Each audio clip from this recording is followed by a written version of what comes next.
Bless you, brother. Thank you.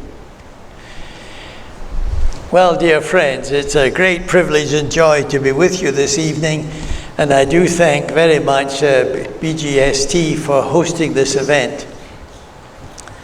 We're really like twins, Regent and BGST, and so our friendship has been closer and closer through the years, and so it is a joy for me to be here this evening. I'm sitting down because I'm getting old in years, but I think it also indicates that this is not so much a public lecture as just simply being in the lounge together and we're just having a chat. So the informality of it, I hope, will also be appreciated by all of us. In the several visits that I've made to Singapore, I'm constantly aware that as a unique city-state, Singapore is analogous to Geneva in the period of the Reformation. John Calvin, trained as a lawyer, was ideally suited to govern as the chief magistrate of the city. And likewise, you who are in business, leaders here, can shine like beacons for global world trade in guiding the future of developing countries like Brazil and Argentina by bold Christian leadership. You simply need to be connected with each other as brothers and sisters in Christ, personally and institutionally. Yet serving God, our Redeemer Creator, all of us suffer from some tunnel vision because of self-interest and, of course, because of sin. We're all sinners. C.S. Lewis, in his series of children's stories, the Chronicles of Narnia, has a wonderful conclusion in the seventh and the last book, entitled The Last Battle. As in our secular age of apostasy from our Christian cultural heritage, there's a rumor that Aslan is dead. As many today believe or want to believe that God is dead, as Nietzsche prophesied he would be killed. So in Lewis's last battle, Chronicle 15, when the militant explorer disguised as a merchant is encountered by Aslan, he is promised, "Beloved," said the glorious one, "unless thy desire had been for me, you wouldst have not sought so long and so truly. For all find what they truly seek." And then he breathed upon me and took away the trembling from my limbs and caused me to stand upon my feet. And after that he said, "Not much, but that we should meet again. And I must go further up and further in." That's a theme that I want to present this evening, how we go further up by going further in. Then he turned him about in a storm and a flurry of gold and was suddenly gone. And since then, O kings and ladies, I've been wandering to find him, and my happiness is so great that it even weakens me like a wound. And this is the marvel of marvels, that he called me beloved, me who am but a dog. As Christians, whatever our profession, we must all go further up and further in, ever more imminently, ever more transcendently. For nothing is more cosmic than being about God's business. Yet nothing can be more imminent than our daily domestic life, within the family and within the business on a daily basis. This echo from Narnia is the echo behind all that we're going to say this evening. Let us then reflect upon 7 principles that we face, especially those of you who are in the practice of business life. It's one thing to be on the marketplace. It's knowing what is your voice in the marketplace. And it's that voice that we're wanting to talk about tonight. First of all, money is and has always been a moral vacuum. It's obvious to us all that money is amoral. It's an inert substance like a metal, silver or gold. George Simmel, who was a German Jew but who became a Christian and reflected on his father as a wealthy businessman making money, he reacted against all that. It was the spectacular age of the Industrial Revolution in Germany, and his major work, The Philosophy of Money, which he wrote in 1907, is not about mechanisms that are active in the economy.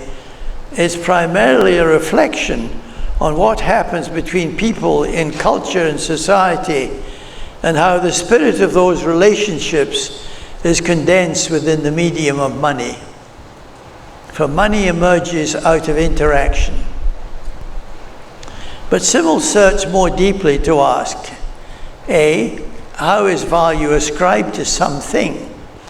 And B, how do people manage to forget that money is only valuable because it has an ascribed value and not because it has an intrinsic value in itself?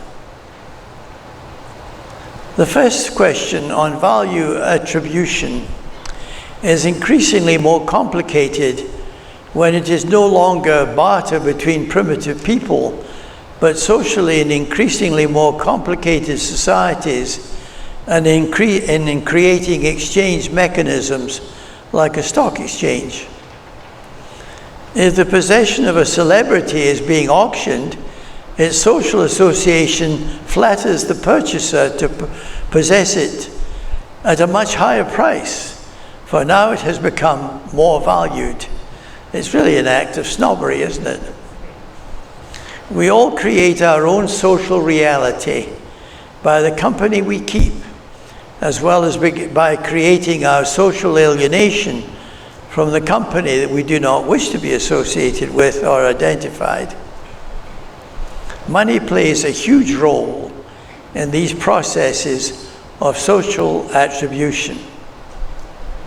To put it briefly, money is the expression of and the means of the relationship and interdependence of people, their relativity by which the satisfaction of one's personal wishes is always mutually dependent on another person. In the Western world, Simmel saw this to be a force of alienation, to create social distance by contractual payment of money to employees or others serving one's own interests. Thus, Simmel has diagnosed that money is the most powerful force in a secular society by which to create one's own social reality. Money then becomes the basic expression of the interdependence of people as the most general form of a social relationship for good or for evil. Human emotions are what turns the global trade around, not our rationality, as we may think it to be in control. Every stockbroker knows that is true. The second point we want to emphasize this evening is that money has an existential role to play. Why do I exist? I need money physically for my daily bread. But as we have seen much more profoundly, I need money emotionally in such ego pursuits as social and moral significance, or to overcome basic fears. Our credit cards, our shopping malls, our consumerism have all been built upon the myth of the empty self, promoting the cult of self-fulfillment. The post-war development of the advertising industry has all been globalized into the intensification of narcissism. The tech revolution now deepens this into our brain processes more permanently than ever before. My colleague at Regent, Craig Gay, has explored this in a forthcoming book, which I will strongly recommend you to read. It's called Downsized: Modern Technology and the Diminishment of the Human. As is well known, Søren Kierkegaard, who lived between 1819 and 1855, witnessed his native Denmark transformed from a rigid hierarchical society of absolute monarchy into a modern mass society with anonymous forces of the marketplace generating the common man. But the city of Copenhagen, where the monarchy ruled, and the heathlands of peasant stock in Jutland, they were a world apart. But Kierkegaard lived in both, like a lonely fir tree on a horizontal heathland. The law of Jante ruled there: thou shalt not be different from anyone else, replacing the 10 Commandments into this one tyrannical commandment.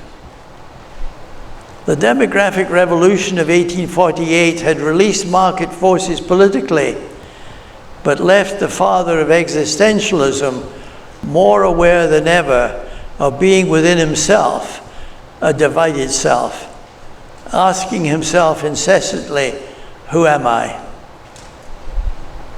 Only the move towards individuation, of being more oneself by becoming more of a stranger to the society, Kierkegaard realized that was the only way to change the culture, both personally and corporately. Authentic business branding does this all the time, as we shall see. Every business has to ask, why do we exist? The existential urgency so recognized by business leaders is far greater than with any other profession, for it immediately affects multitudes of people. A local Christian community has neither the perspective nor the urgency to ask such a basic question, but businesses have to do it on a daily basis. So we come to the third point.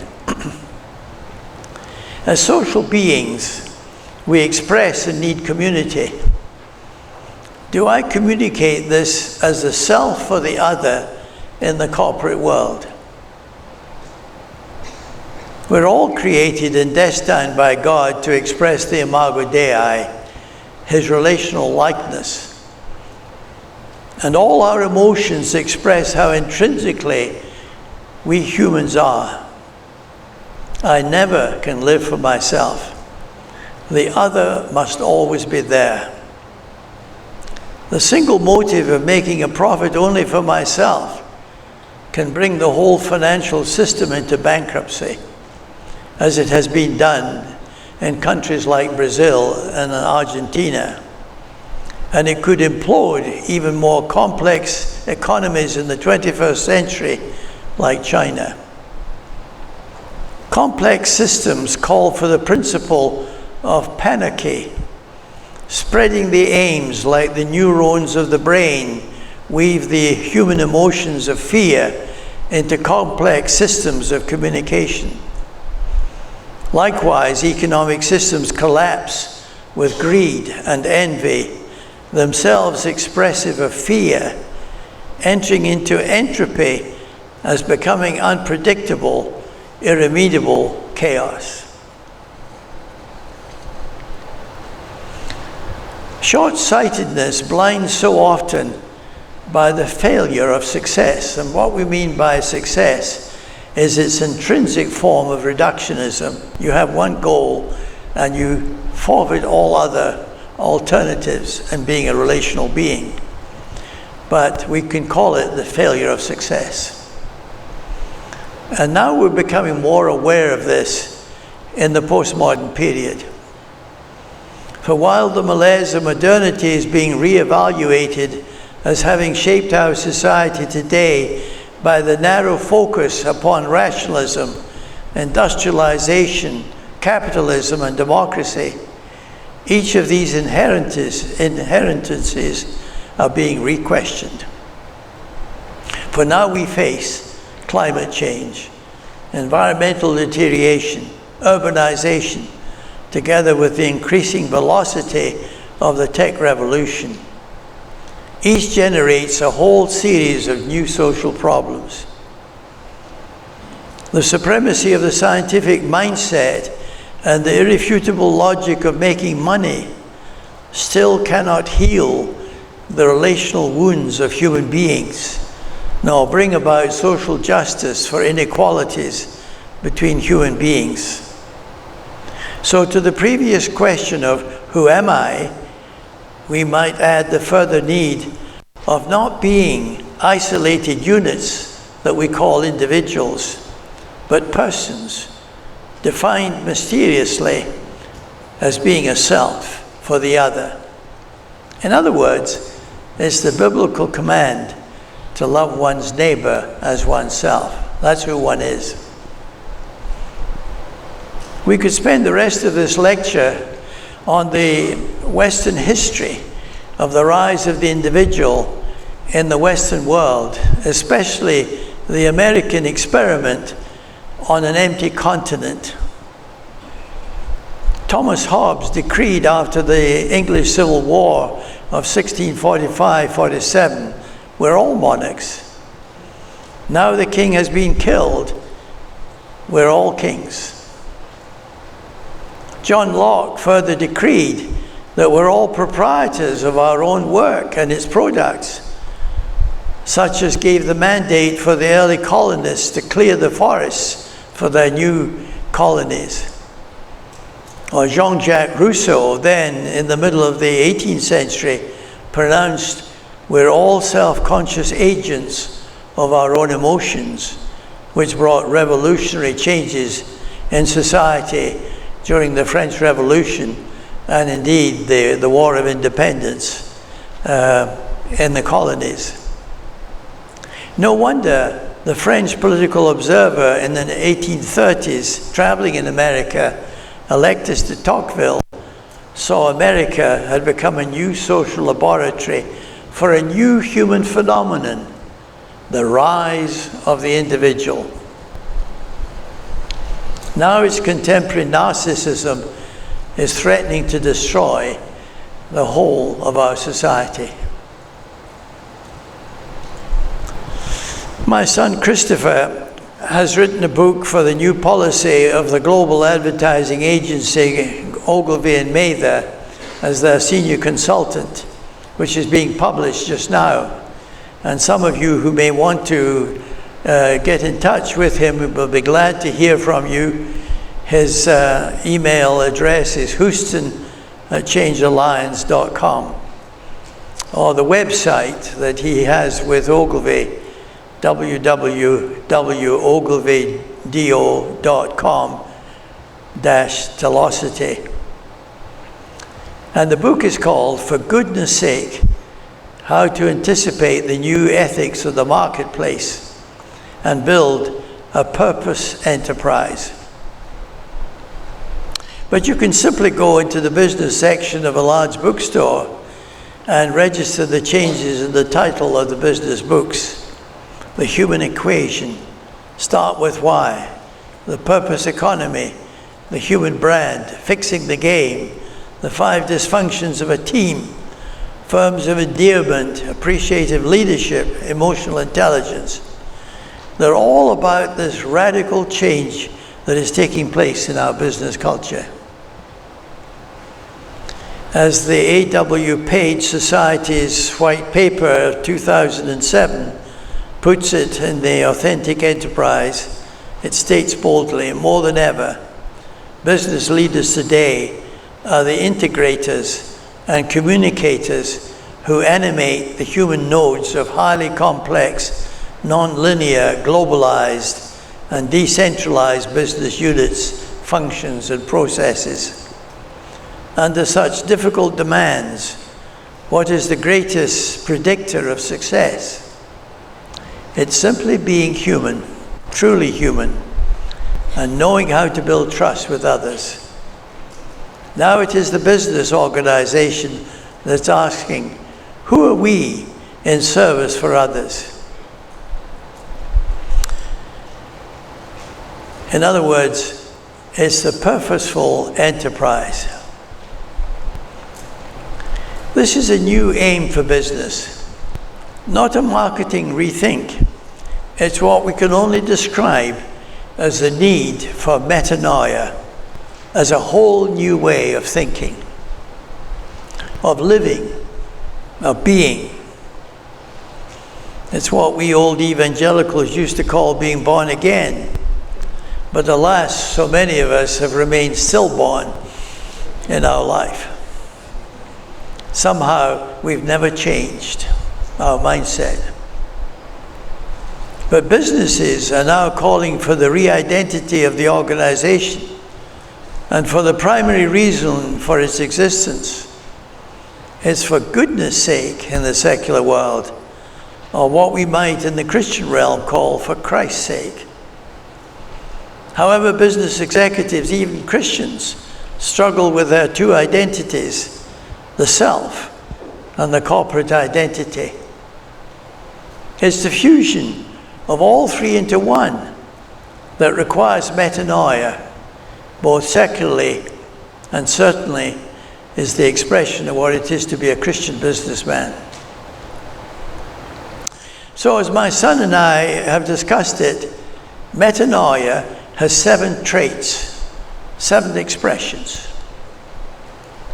It's boundless and unexpected. 2, it's beyond reason. 3, it's mysteriously compelling as the expulsive power of a new affection.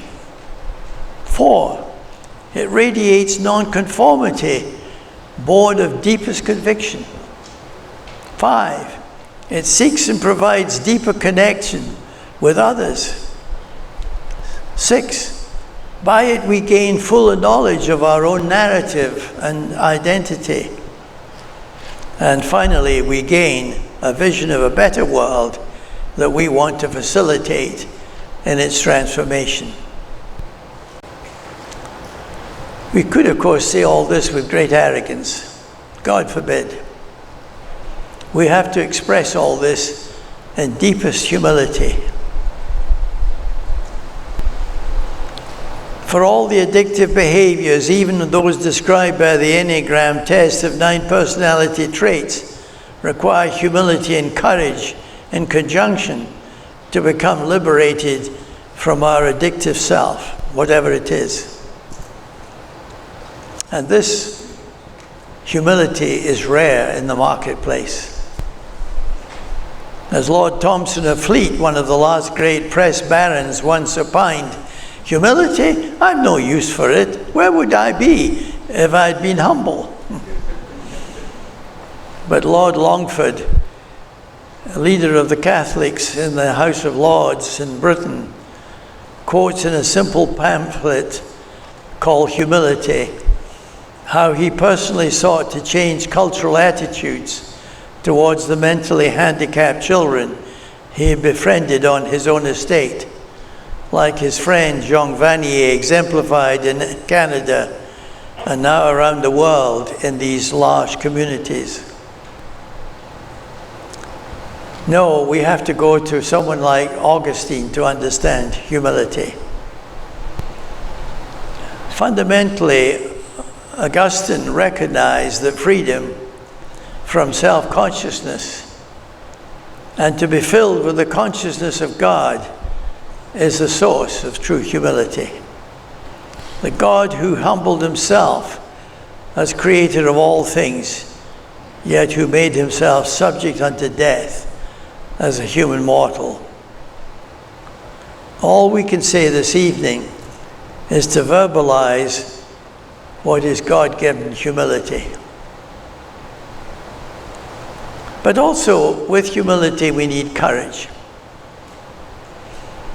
Courage is the simple quality of doing what's perceived right, regardless of the personal consequences.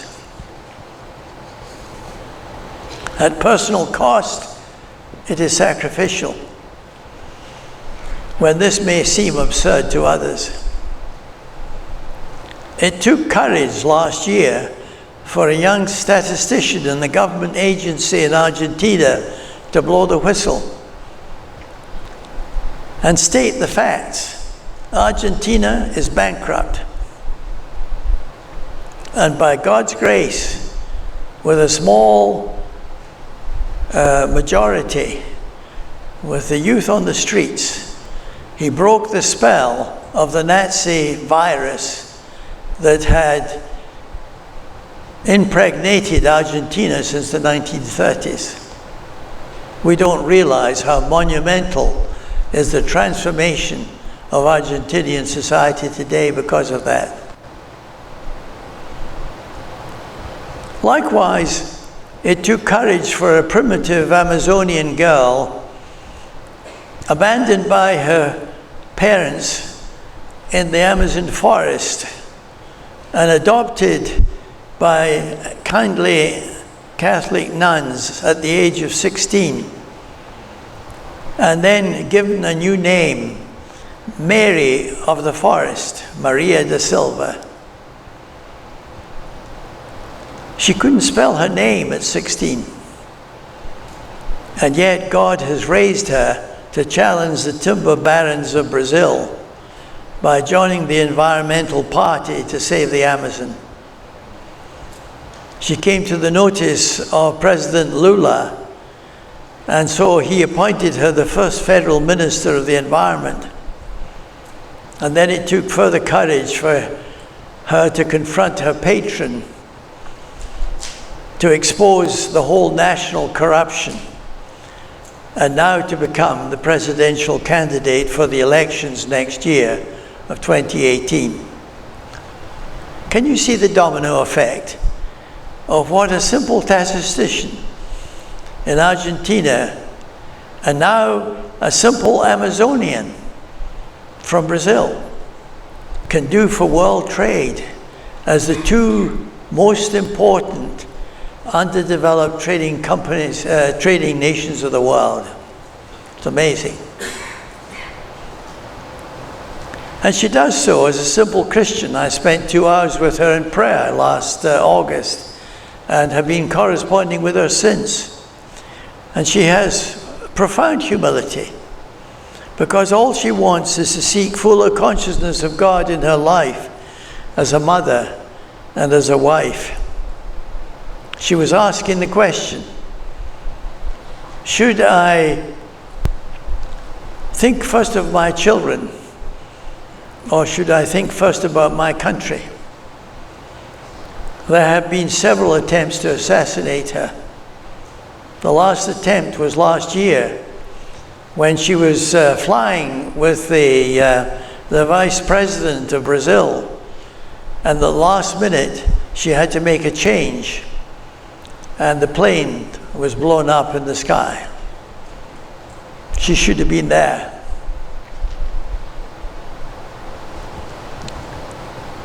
So you see how God can use simple people, like he used the peasants of Galilee, fishermen, to be the disciples to change the world in the beginning of Christianity. So we come to the fourth point. Who am I? In belonging to family bonds and in corporate bonds. For as a social being, I need community. I need to belong. Yet, as we've seen, we use money for self-significance, for selfish desires, as expressive of all kinds of addictive behavior, which have become deeply inherited behaviors that are cross-generational. A family business, a larger corporation, even a national government are no different, as we've seen. And so, profound metanoia is what all of us need to have. to enter into a new communal understanding of life. But the world is dominated by dysfunctional family businesses, whether it's on a peasant or a corporate scale. And the biblical parable of the prodigal son and the elder brother are repeated endlessly in human history as both being lost sons. Who am I then, we can ask, by the genetic or the mythopoetic or the historical or the contemporary?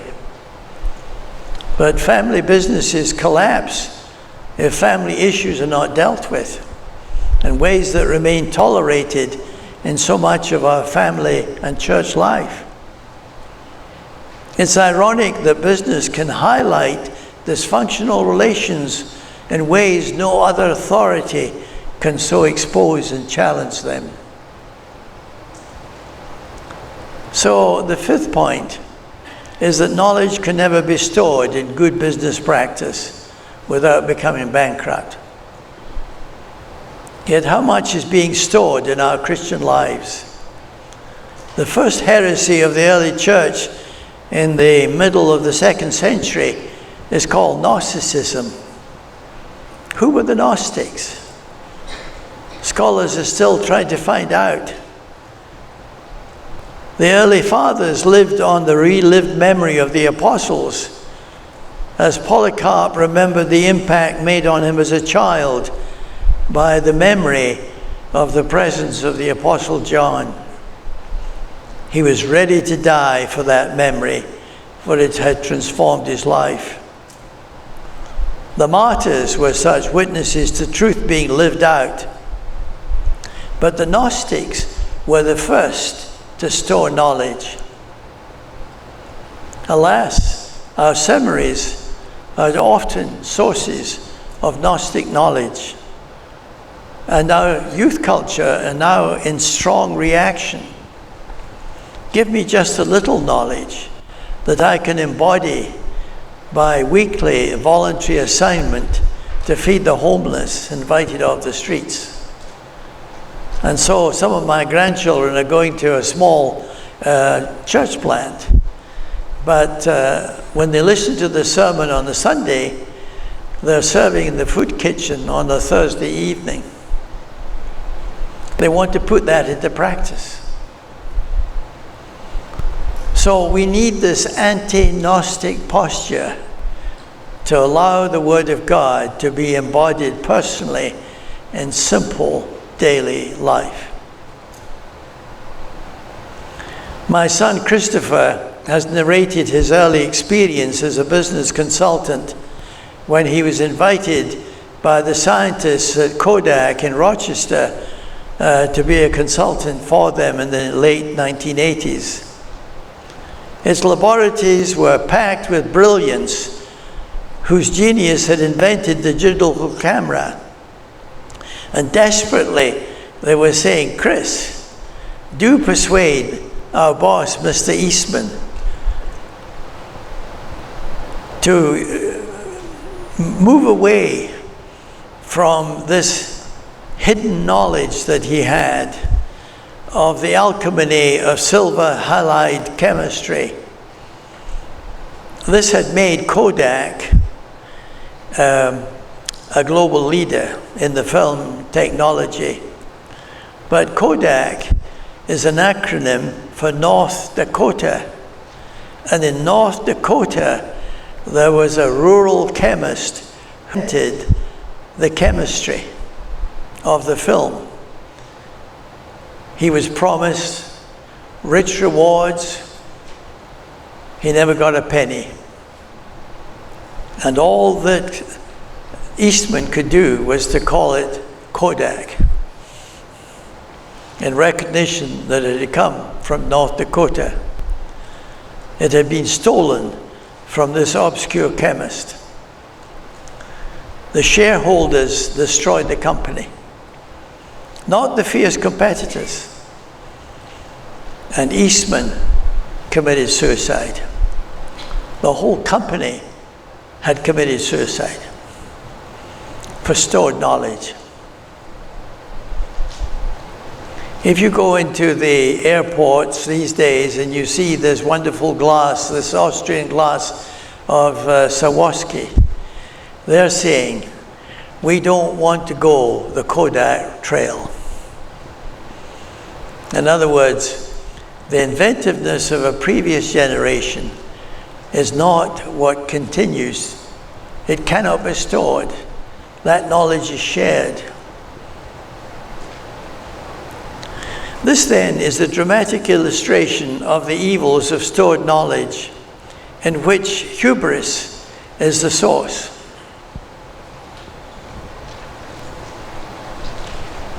Whoever stored his knowledge as a medical doctor, whoever stores his knowledge as a businessman.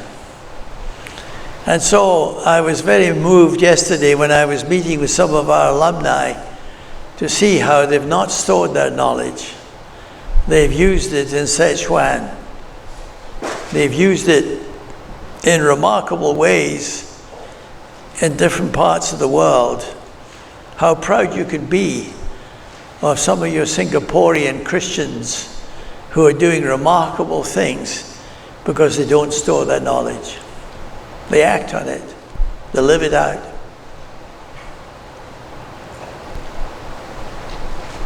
And so we come now to the sixth point.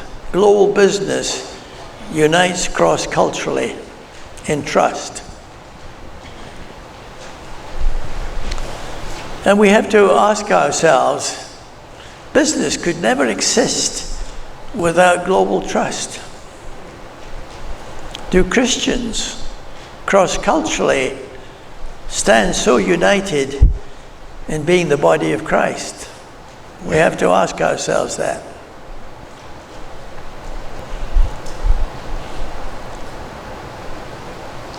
We need to have this global perspective in order to serve the kingdom of God.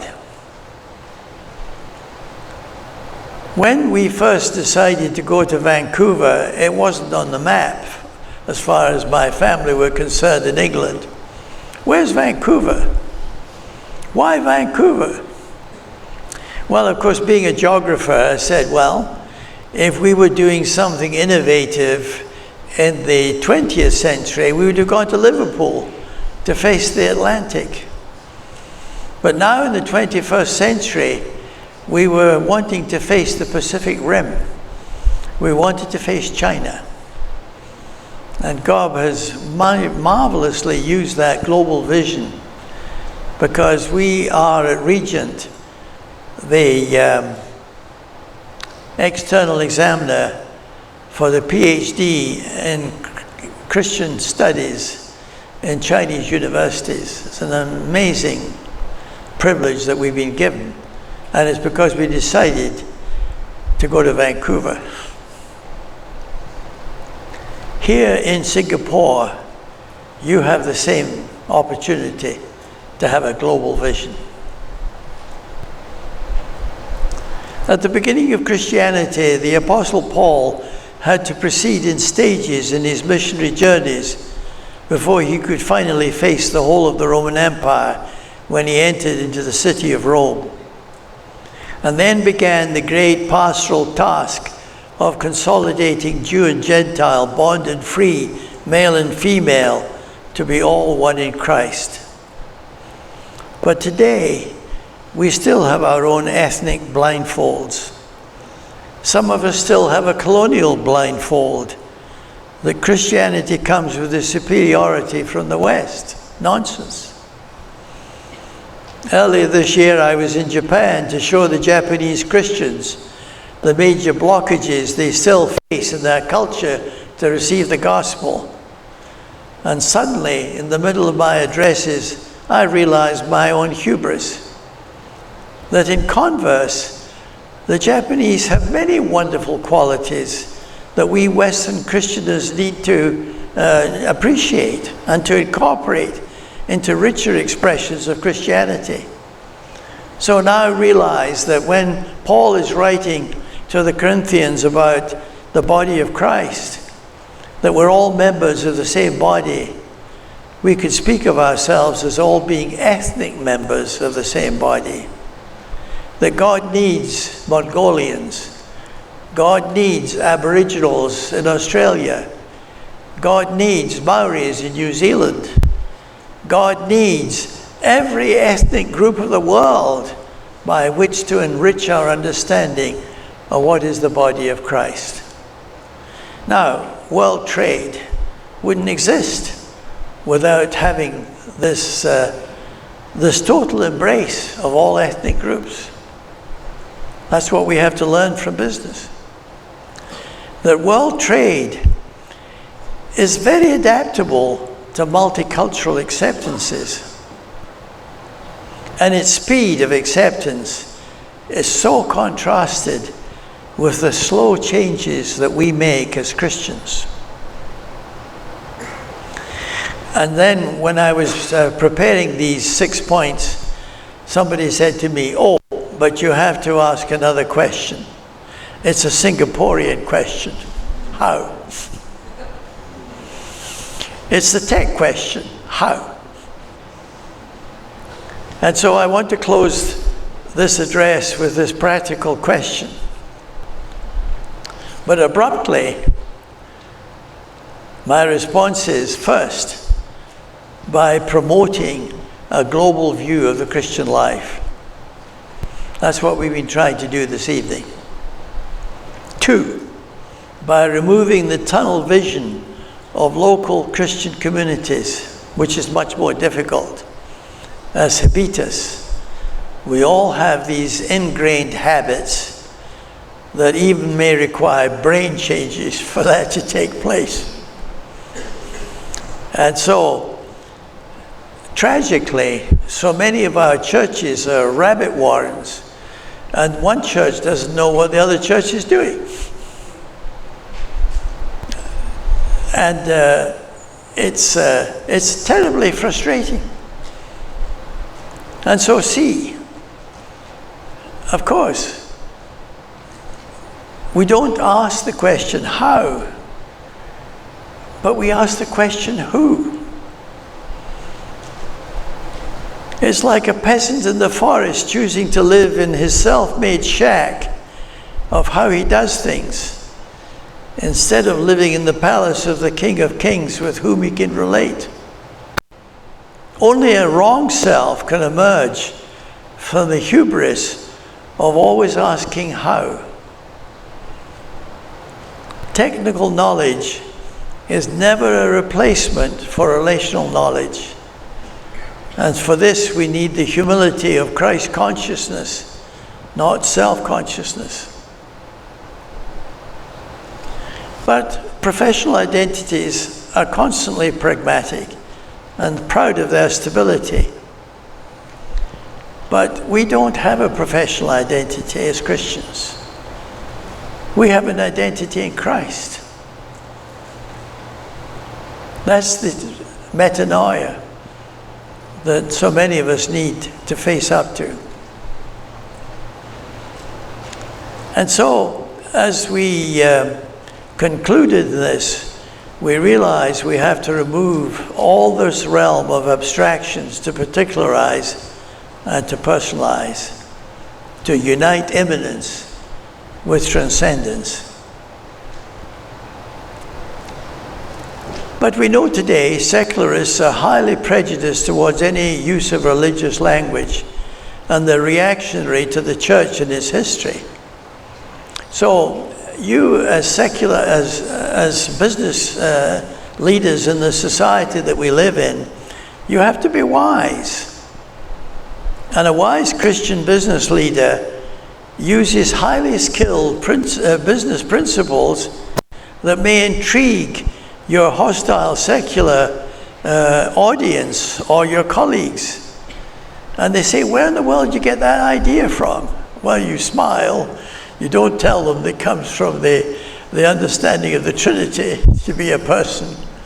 You just say, well, it's something that has stimulated my thinking. Okay. And so we as Christians have to be wise in the marketplace. and to be able to use Christian principles without our colleagues knowing where they come from. And so I've already referred to how my son Chris, in speaking of the self as the other, as the new brand for Ogilvy, didn't tell them that this comes from the mystery of the Trinity. But that's where it comes from. And so you have to realize that many of us need to have two vocabularies. A vocabulary for a Christian audience and a vocabulary for a secular audience. So a good example of this is a book that I've just recently read by David K. Hurst, who was trained as a Christian biologist, in his book called The New Ecology of Leadership. He openly cites the Hebrew Bible to create a diagram called the back loop of the ecocycle. He's using his biology like my son, who was a biologist, used his for creating his ecosystem approach to business. But now, you see what he does. He introduces the Old Testament theme of the history of Israel. And he speaks of the theme of wilderness to describe the confusion of power that administrators in an organization can get caught up in. And then of the mountain, where creative leadership can logically inspire. And the promised land of renewed community, where wise choice generates the trust of its innovators. But did he tell them that this is the history of Israel? No. Where'd you get that idea from? It's very smart. And so, thank God for the ignorance that secularists have of the Bible. It catches them surprised. And so, Hurst summarizes the twin dangers of a company that are caught between the whirlpool of constant change, which he calls the wilderness, that is all about power, from the promised land, that is all about trust in the entrepreneurial skills of the leadership. And so, again, if you look at the next diagram, the sweet zone between these two traps, the excessive stability of the rock, and at the same time, the confusion of management in the business, create the sweet zone between these two traps, where creative leadership and strategic management integrate managers and leaders as one team. It's neither staying in the past nor dreaming in the future, but in the present moment where we're living and being. Well, living for the present moment is a wonderful theme of the 17th century mystics, Brother Lawrence and Jean-Pierre de Caussade, where the sacrament of the present moment is where God is present in my life at this moment as I sit at my desk and I'm answering these different phone calls.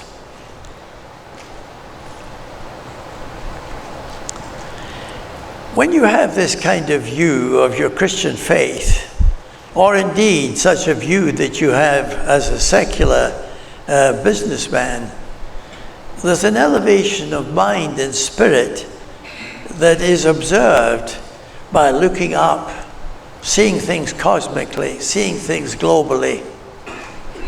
And so when I was in Cambridge recently in discussion with a cognitive psychologist there, Dr. Simone Schall, and her colleagues, she said, it's these feelings of elevation that promote altruistic behavior, that they're aroused in another person acting out acts of charity and personal sacrifice because they've been given a global view of reality.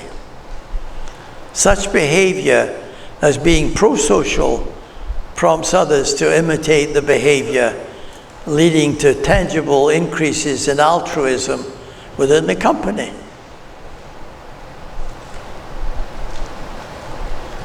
And so in a later paper, they also claimed that moral elevation puts moral values into action. As the political scientist A.J.B. Taylor, who was a colleague of C.S. Lewis, and he couldn't stand Lewis, and I asked his his nephew why there was this prejudice against Lewis. It was not because he was a Christian, it was because he talked too much at breakfast. Another Christian business scholar and dear friend, Michael Tay, has illustrated, and he's at Cambridge now, in his textbook, US-China Relations in the 21st Century, A Question of Trust, the profound evidence of this. He notes that in the crucial week of the nuclear confrontation between Russia and the United States in June 1962 over the Cuban Missile Crisis, it was the private sessions that John F. Kennedy had with a youthful aide that was close to him in the White House that released the terrible threat of that Holocaust. For as a young Sovietologist in Moscow, he had become a friend of Khrushchev's daughter. He was introduced into their family lives, and he assured President Kennedy that Khrushchev, as a loving father and a grandfather, would never strike preemptively. Of course, the State Department and the Pentagon were ready to strike preemptively. We're alive today because the President trusted the truthful witness of one young aide. That's how the world turns round. Likewise, in business life, leaders are trusted for their altruistic way of life. They're all distrusted where there's self-interest. One's identity as the self or the other is the key. For this expresses empathy, the ability to understand, to share feelings with others. International trade is sustained by the trust of its leaders who exemplify these human values. The Russian philosopher Nicholas Berdyaev stated in his small book, The Fate of Man in the Modern World, he says, at the close of antiquity, Christianity entered the world as a new young force, while now Christianity in its human age is old and burdened with a long history in which Christians have sinned and betrayed their ideal. And we shall see that judgment upon history is a judgment upon Christianity in history. More recently, Malcolm Muggeridge, with whom I personally walked when he was becoming a Christian, has written a wonderful little book called Christendom is Dead, but Christ is Alive. Christendom is dying fast in the Western world. But now Christian business leaders have an amazing new role to play that Christian communities should nurture and encourage deeply. Their role is no different from that of Paul the tent maker, plying his trade on the Roman roads as a servant of the Lord. But alas, Christian communities still persist with blinding tunnel vision, for whom this global view of our times must seem almost surreal. So as I close, let us pray the Lord will remove all our blindness as we live for Christ in the present moment. Thank you very much. That's our response. Thank you very much. Now, if somebody wants to attack me afterwards, yes, of course, I'm ready to go. So, and of course, this is maybe a good way if there are people who've written out something that they would like to communicate more privately. So you'll have to, because I am a bit deaf, hear what they... A couple of questions. Let me just read the first Could one. I read it? And you can... Well, you. Someone once said, money is the barometer of a society's virtue. That? Money is the barometer of a society's virtue. Yes.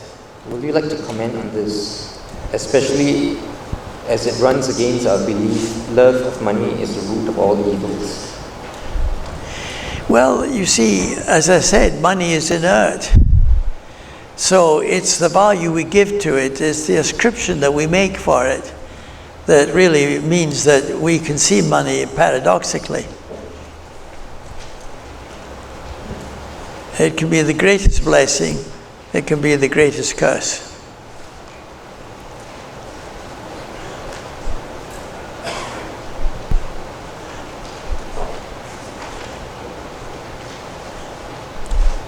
Follow-up question is, how can one in the marketplace find who I am and why am I here?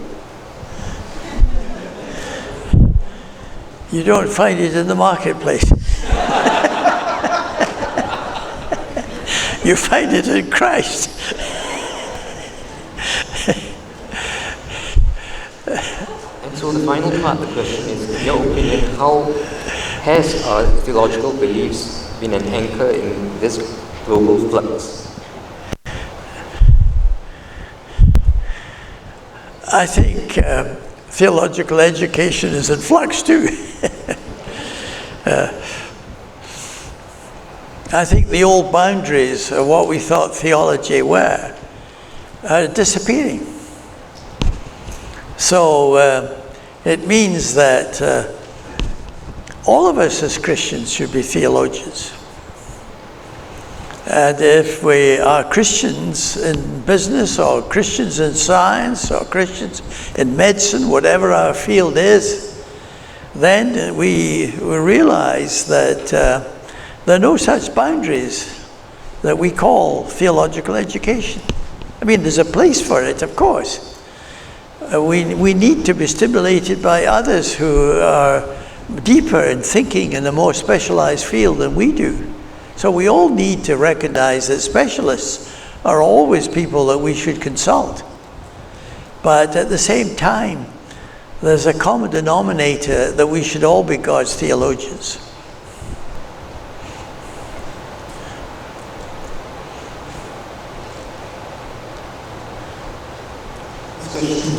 Leadership. How do you make crucial leadership decisions with a consciousness of Christ, especially when time is limited? And time is limited. Say that again. How do you make crucial leadership decisions with a consciousness of Christ, especially when time is limited?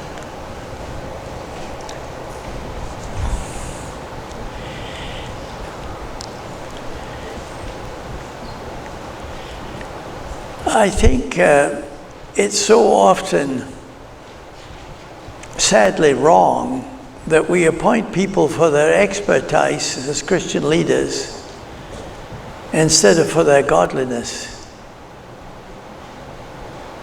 And so we have to be very cautious that we're seeking to have men and women who are godly, because that's the appropriate way of relating to theological education or to leadership in any position.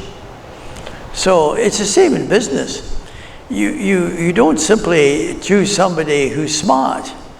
In the tech world, you have to say, is he trustworthy?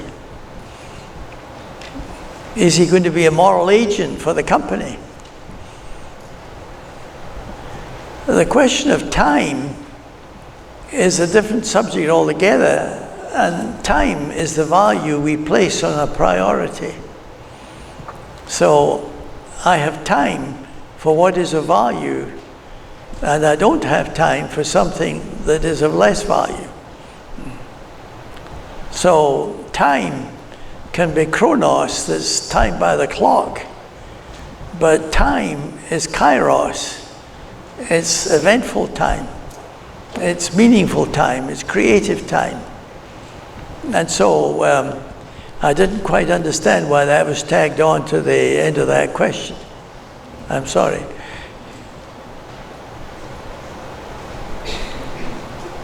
Next question. As we are discussing the issue of globalization, recently there are worrying trends of nationalism. For example, Brexit and Trump winning the election. Yes. How do we as Christians respond to that? We deplore it.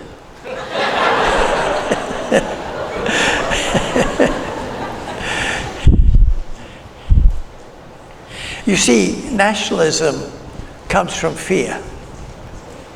And we could write books on the geopolitics of fear. We're all afraid of each other. And so this protectionism is fear. And of course, fear is generated by self-interest.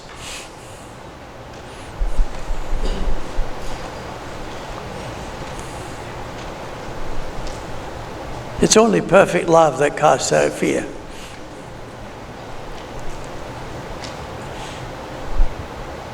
So when I was in Hong Kong in April, there was the visit of the Chinese Premier to Hong Kong.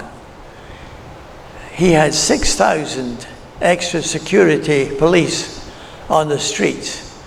Well, he never went into the streets at all. He arrived in a helicopter on the top of Admiralty building, which is a government building, and he never left the building. So what was he showing? That he was afraid of the president not handing power over to him, and he was showing he was a strong man. That was much more what he was trying to do, generate fear in the Politburo, than worry about the youth on the street. So the complexity of fear is just so basic to the human condition. Fear, fear, fear pervades our world at every level, in every culture.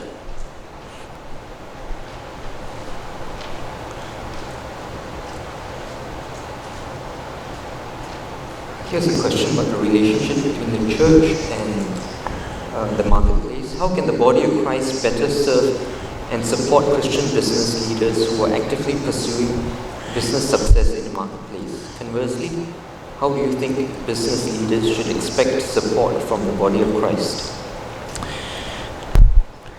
We're not Buddhists, we're Christians.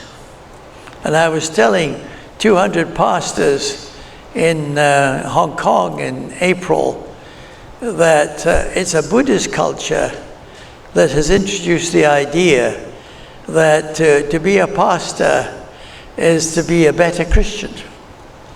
That's not Christianity, that's Buddhism. The saffron robe is to take Buddhism seriously as a monk. But that's not Christianity. So we need to remove the blindfolds that suggest that if you're working in the church, you're doing something more for the kingdom than if you're doing it in the marketplace of life. That's not how the early disciples were called. They were called as fishermen. And they remained fishermen. Only now they were fishers of men. They had translated their business to a higher level of reality, that's all. And all the parables that Jesus talks about are all parables about business. You read them. So we need a change of mindset in the church.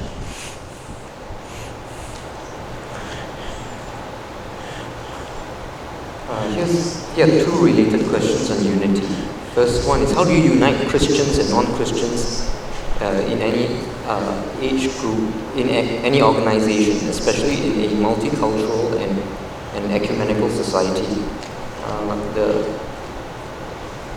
parallel question is this: can you speak more on inter-church communication and exchanges and give some good examples? Well, I think one of the things that's happening in many businesses that they have a charitable department, and in that department of charity, as my own daughter is working in a secular company and she's in charge of charity. Well, she has fundraising among secular people as well as Christians, and then she takes them on a conducted tour. For example, women in small businesses that are given loans to buy a sewing machine, or to buy a few chickens, or to buy a cow, whatever it is in the particular culture.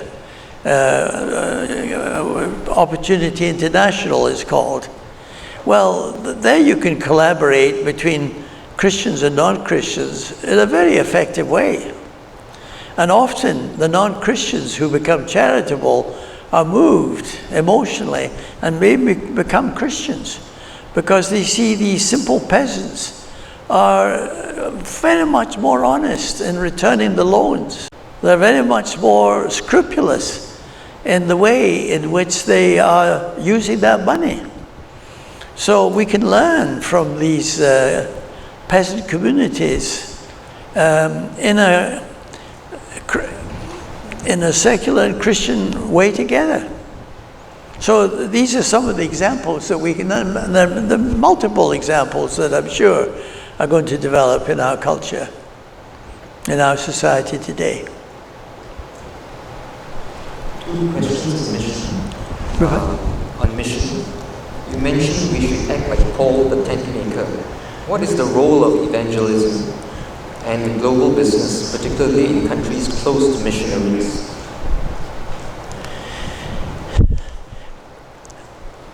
I sometimes wonder whether with cultural change, the kind of thing that was done by Billy Graham has had its day. And that there's a profound sense in which we all should democratize evangelism. We're all evangelists. We should all be witnesses. And that we don't need to do it at Haringey or in the big stadium, but we just do it over the kitchen sink. So I think that sometimes we've created artificial roles that really, in the simplicity of being a Christian, are not necessary. Now, I may be heretical here, I'm not sure what you think.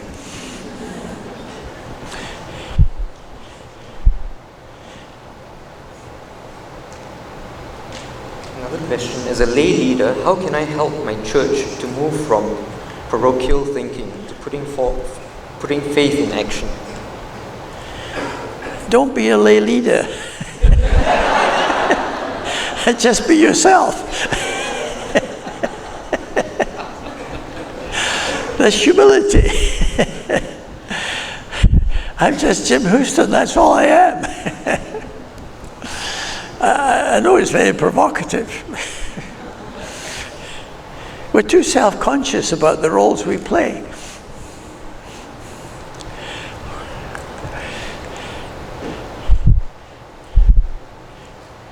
The last question, probably a personal one. I'm awed that at 93 years old, you continue to preach and serve. That what? I'm awed that at 93 years old, Yes. you continue to preach and serve so energetically.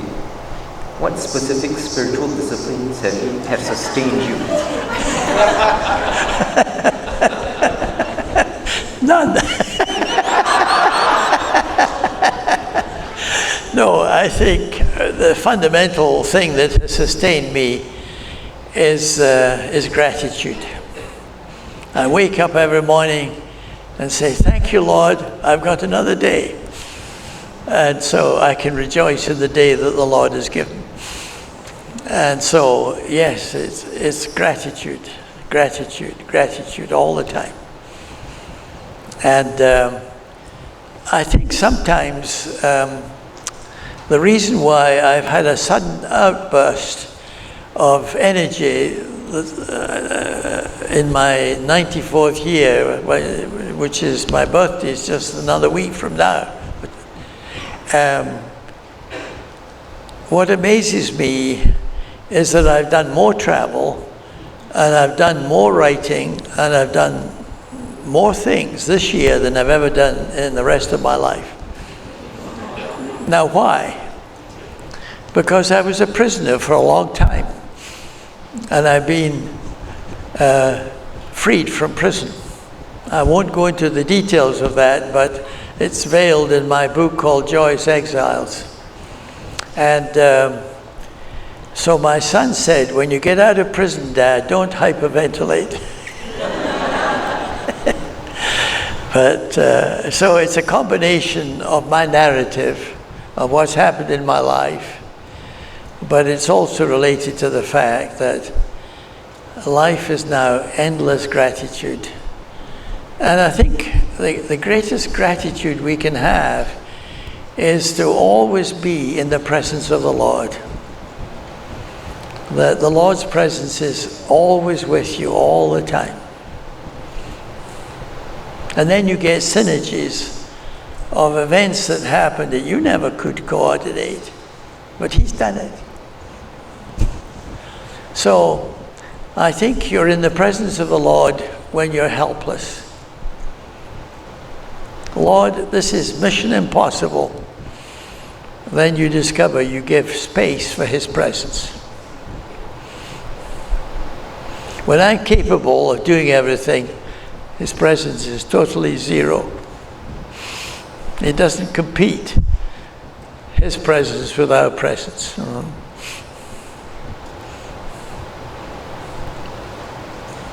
Now, much of this is enigmatic, but that's what the Christian life is. It's hugely paradoxical.